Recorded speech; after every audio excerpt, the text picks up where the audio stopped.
Picture this. I'm standing in a corral, boots in the dirt, got three horses around me with a bunch of children's toys scattered around like some kind of homemade obstacle course, which it was. Our job to get the horses through this obstacle course. Simple, right? We tried everything. We hooted. I won't say we hollered. We raised our voices. We tried to encourage them to get through this obstacle course in the most human way possible. The problem is, we weren't speaking horse language. They were confused and they ended up getting skittish as a result. They weren't interested in our plan. So we tried harder. We tried different things. We rubbed their noses, scratched between their ears. We tried to coax them. Nothing was working. The harder we tried to make them move, the less they wanted to go anywhere near us. That's often how owners run sales and marketing. And the reason I say that is because that was me. At one point, our coach in the corral did something that changed everything.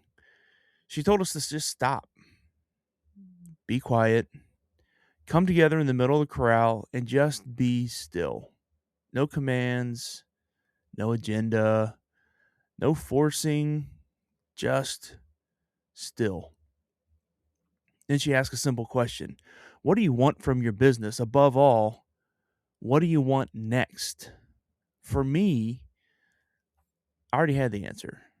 I wanted customers to find me, to be sent to me, because I never saw myself as a salesperson. This whole sales and business development thing just always felt heavy. It was draining. It didn't give me life. But I also had this deep need to know that my work mattered, that my service was of value to the community. So I did the thing that I'd been taught, that generations before me had done. I worked blue collar work, boots in the dirt, tools in my blistered hands, worked harder, pushed more, try more tactics, all that to try to build a sales machine. It was exhausting. The problem was that the machine was just more of me doing more. While we're sitting there, breathing, answering this question, all of a sudden it clicked. I felt this warm, moist, arguably nasty air right on my neck.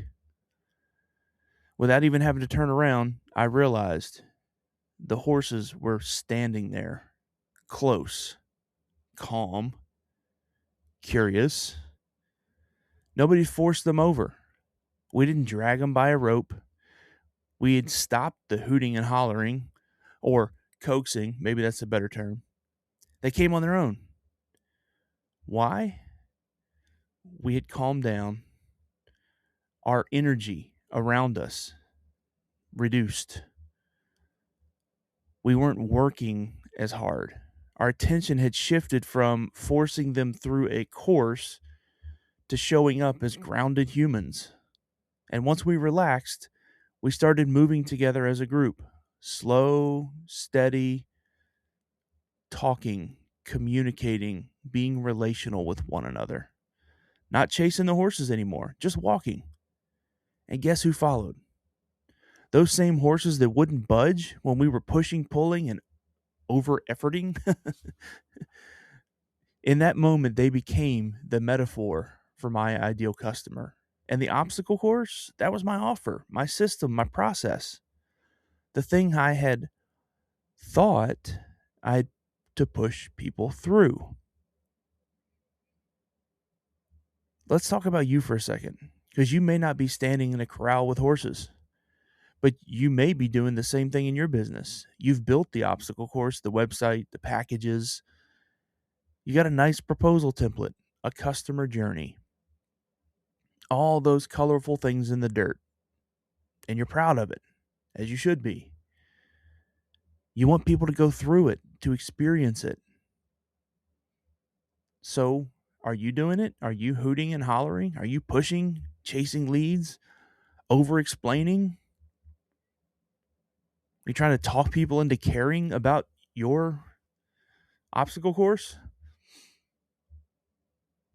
The more you push, it may feel like the more they pull back. Here's the truth: you don't have a sales problem, you have an energy problem. You're trying to force people through something that they don't understand yet. Instead of becoming someone they naturally want to follow, magnetic businesses are built around calm, clear leaders, not frantic operators.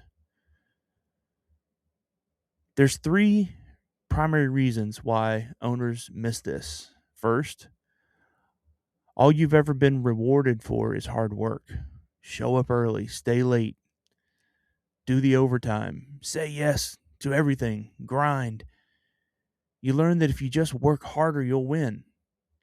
So when business slows down, you do what you know, you push.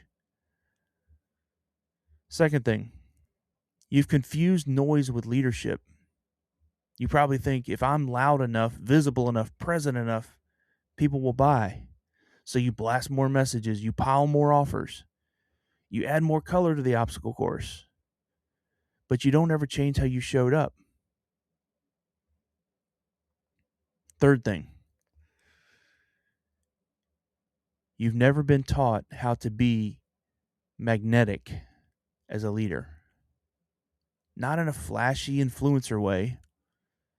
I'm just talking about simple, steady presence. The kind of person people feel safe following. You think the answer is a better script, a more robust funnel,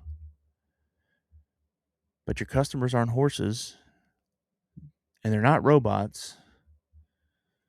They're humans. They're following your energy before they ever trust your process.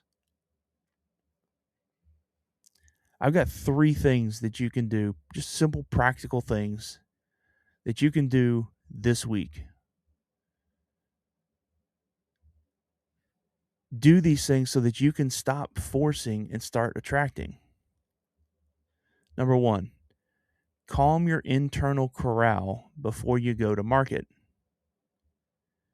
Before you send an email, before you make a sales call, before you walk into a client or networking meeting, just stop, breathe, and ask one question. What do I actually want from this conversation? Not the fake answer, the honest one. If the answer is I'm desperate for cash or I need this sale, you're going to show up tight, grasping for straws. People feel that. So instead, try to reframe your mindset. Have this statement in mind: I want to understand if I can genuinely help this person, or I want to see if there's a real fit. If not, I'll point them somewhere else. You're still delivering value. It just may not be your service. That shift is going to change how you sound to people. It's going to shift how you listen to people and how you respond. Number two, stop dragging people through your obstacle course. Invite them to walk beside you, or better yet, figure out how you can show up and walk alongside them. Most owners sell process instead of partnership. You talk about your steps, your system, your packages, your timeline. Nobody cares yet. Start by standing with them in their corral. Name what you see. Say things like, it looks like you're overwhelmed, or I sense that you're feeling a little overwhelmed. You can't be sick for 2 days without the place falling apart, can you? These kinds of things just tell them that you get it. Then invite them. Here's the path I'd walk if we work together. Simple, low pressure, no dragging, just clear, confident invitation. The next thing, become the kind of owner that people are relieved to follow. This is a long game, and it's where real leadership lives. Ask yourself, would you want to follow me? Would you want to work for you? Would you want to buy from you? If the answer is no, don't shame yourself. Just be honest. Maybe you're reactive. Maybe you're scattered. Maybe you're constantly in a rush. Magnetic leaders are calm under pressure, clear in their words, consistent in their presence. Just pick one of those this month. Work on it. Ask your team, where do I feel chaotic to you?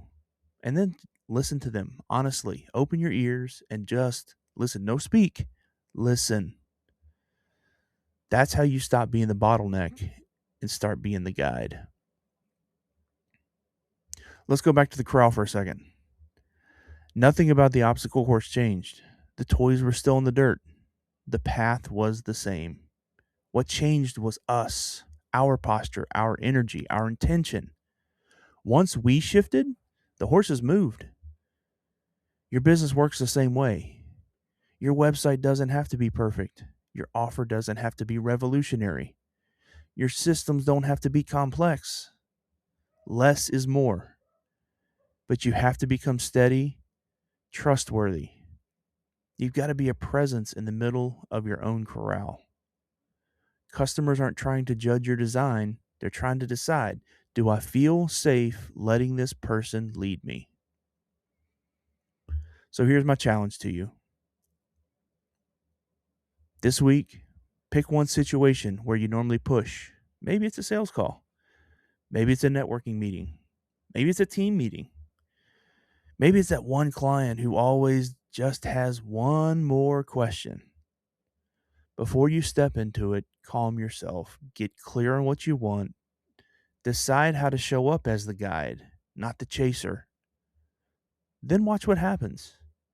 I think you'll notice people lean in more. They ask better questions. They relax because you're relaxed. That's the start of turning your business from a liability that drains you into a life asset that attracts the right people and gives you your time back. Lead better, work less, live more.